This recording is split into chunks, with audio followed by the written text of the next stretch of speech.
ମୋ ପୁଅ ଯୋଉଠି ଅଛୁ ପୁଅରେ ତୁ ଶୀଘ୍ର ପଳେଇ ଆ, ବାବାଙ୍କ ଦେହ ଭଲ ନାହିଁ, ତା ବାବାଙ୍କ ମୁଣ୍ଡ କାମ କରୁନି, ପଳେଇ ଆସିବୁ ଘରକୁ ତ ଆମେ କେହି କିଛି କହିବୁନି, ତୁ ଆମର ଭଲ ପୁଅ ସୁନା ପୁଅ, ଆମ ପାଖରେ ଯେମିତି ରହିଥିଲୁ ସେମିତି ରହିବୁ, କେହି କିଛି କହିବେନି।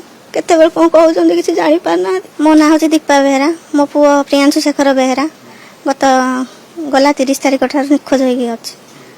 ଟ୍ୟୁସନରୁ ଫେରିବା ବାଟରେ ଆସୁଥିଲୁ ମା ପୁଅ ଆଗ ପଛ ହେଇକି, ମୋ ପୁଅ ସେଇଠୁ କୁଆଡ଼େ ଗଲା ଆଉ ମୁଁ ଜାଣିପାରିଲିନି। ନା କିଛି ଚାପ ନାହିଁ, କିଛି ମାଡ଼ ବି ଖାଇନି କି କିଛି ହେଇନି, ଖାଲି 10 ଘଣ୍ଟା ବୋଲି ତାକୁ କହୁ ଟିକେ ପାଠ ପଢ଼, ମନ ଦେଇକି ଟିକେ ପଢ଼, ମନେ ରଖିପାରେନି ତ ସେଥିପାଇଁ ଟିକେ ପଢ଼ ବୋଲି ବାରମ୍ବାର ଟିକେ କହୁଥିଲୁ। ଆମ ପାଖରୁ ତ ସେ ନିଜେ ଯାଇଛି, ତାପରେ କ'ଣ ହେଇଛି ଆମେ ଜାଣିନୁ। ସେ ମୋ ବସ୍ରେ CRP ଛକରୁ ମାଷ୍ଟର କ୍ୟାଣ୍ଟିନ୍ ପର୍ଯ୍ୟନ୍ତ ଯାଇଛି, ମାଷ୍ଟର କ୍ୟାଣ୍ଟିନ୍ ପାଖରେ ଓହ୍ଲେଇଛି ବି ମଧ୍ୟ, ତାପରଠୁ ଆଉ କିଛି ଜାଣିପାରୁନୁ। ମୋ ପୁଅ ଯୋଉଠି ଅଛୁ ପୁଅରେ ତୁ ଶୀଘ୍ର ପଳେଇ ଆ, ବାବାଙ୍କ ଦେହ ଭଲ ନାହିଁ, ତା ବାବାଙ୍କ ମୁଣ୍ଡ କାମ କରୁନି, କେତେବେଳେ କ'ଣ କହୁଛନ୍ତି କିଛି ଜାଣିପାରୁନାହାନ୍ତି, ତାଙ୍କ ଦେହ ଭଲ ନାହିଁ, ତୁ ପଳେଇ